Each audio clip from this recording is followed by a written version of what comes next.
one question from someone called Rewrite and Represent, who's asking if there is a caste angle to our system, to our problem here.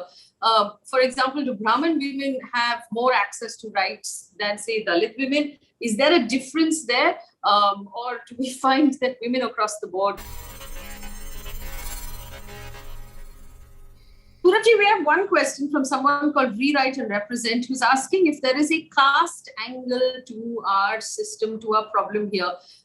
For example, do Brahmin women have more access to rights than, say, Dalit women? Is there a difference there? Or do we find that women across the board are suffering the same? No, it is women across the board. It's just that Dalit women are poorer than the non-Dalit women. You look at economic levels, because they have low literacy, they don't have job opportunities, so they don't have incomes, and it's the same for men. It's not just women. The Dalit community, the Adivasis, we have, that Adivasi rights is actually, Faye and I will be called urban terrorists if we talk about the rights of Adivasi people. They don't even have rights on their land, on their grains. And, I'll tell you, when I was in my 20s, I was in a hut in Orissa in a tribal home. And the only asset which I was discussing with them was 2 chickens.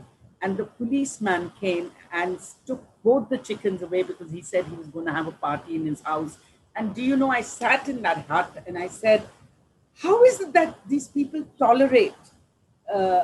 How long will they tolerate? Will they get violent? What will happen? And, I came and spoke to the then Home Minister when I came back. And he said, Abhi aap jawan hai, aap mein josh hai. Jab aap badi hongi, aapko hosh aayega. Mujhe abhi tak hosh nahi aaya hai. Even if you want to call me an urban terrorist, how is it that we can tolerate the exploitation of the poor in terms of keeping them so poor in economic terms, which is a vicious cycle of then a lack of access, agency, and also it is literacy, by the way, education all over the world and in India. You can correlate education 100% to fertility decline. So education is the best contraceptive pill. Yeah. And look at the Sikh community. Look at the way the Sikh communities langars and how they fed. They do it normally, but how? Have you ever seen a Sikh beggar? Have you ever seen a Sikh, heard of a Sikh dying of starvation? It is because they as a community support all their, not just Sikhs, but they support Indians. And did you see how they supported? With food, with oxygen langars, the people in India.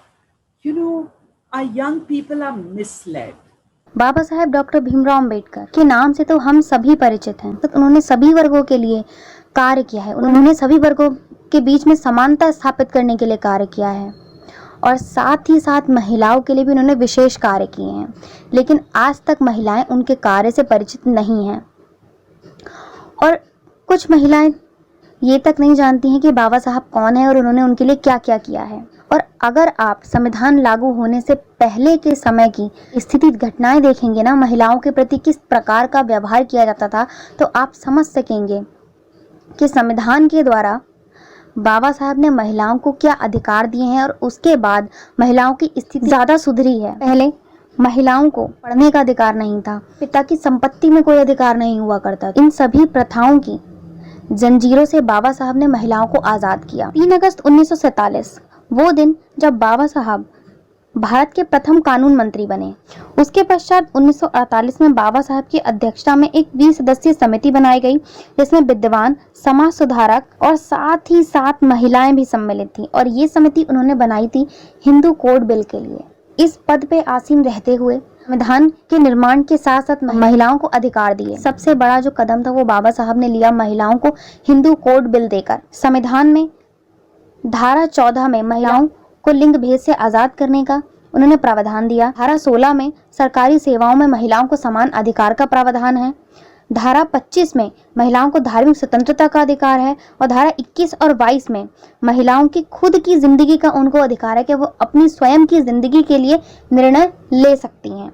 इन सभी धाराओं के साथ साथ बाबा साहब ने जो Hindu code bill दिया, उस हिंदू कोड बिल में महिलाओं के लिए उन्होंने बहुत अधिकार दिए। इसमें 4 मुख्य प्रावधान थे। बेटी को पिता की संपत्ति में अधिकार, महिला द्वारा किसी बच्चे को गोद लेने का अधिकार, तलाक का अधिकार यानी कि महिलाओं को तलाक का अधिकार और सती प्रथा खत्म करना।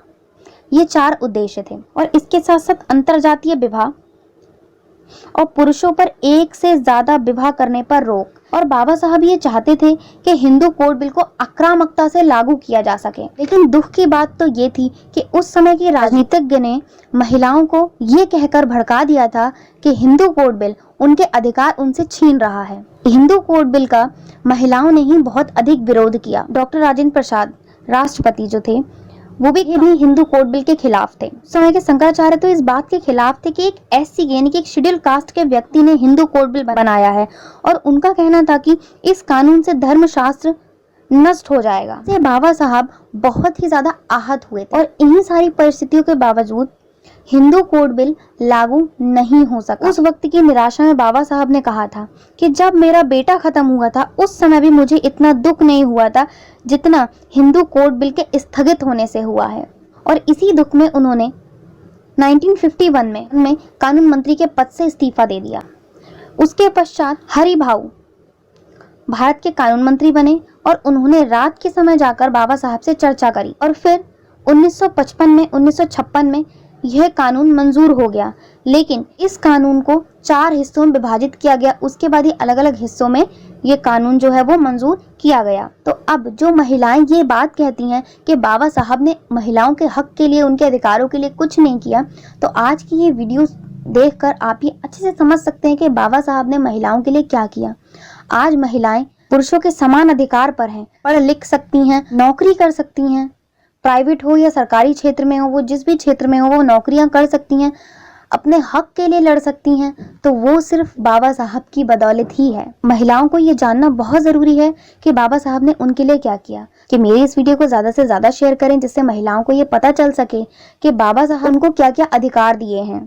तो अगर आपको आज की मेरी वीडियो पसंद आई हो तो वीडियो लाइक ज़रूर करें और आपसे मेरा निवेदन है कि इस वीडियो को शेयर जरूर करें जिससे सभी महिलाएं बाबा साहब के योगदान को समझ सकें और उनके बारे में जान सकें। India has the largest population of hungry children in the world. There are more children going to bed hungry in our country than anywhere else in the world, and that should really bother us. But unless we feed the children, educate the girls, feed the girls. How can this be so difficult a pill for us to swallow? All we have to do is make sure the girls stay in school and they're fed adequately. Give them milk, give them eggs, give them dal, give them vegetables, give them whatever they need, because that is how you're going to make this country a superpower. It is as simple as that. When the women are adequately educated, they do not marry early. They do not have underweight babies. They space out their babies adequately because they understand family planning. They can tell their husbands to go sleep on the couch or outside the house if they have to, because that they understand is their right. Women need to know what the healthcare center can offer them, what the ASHA workers can bring to them, why it is important to pace out their babies, why it is important to breastfeed their babies, why is it important to eat vegetables, to wash your hands before you start cooking. All of these things come from education, things that you and I take for granted because we also have generations of education. Our mothers went to school, our grandmothers went to school, and with every layer of education, we have things we take for granted. All we need to do is send our girls to school. For heaven's sake, stop complicating things with religion and just do what needs to be done. That's the point of this conversation from my point of view.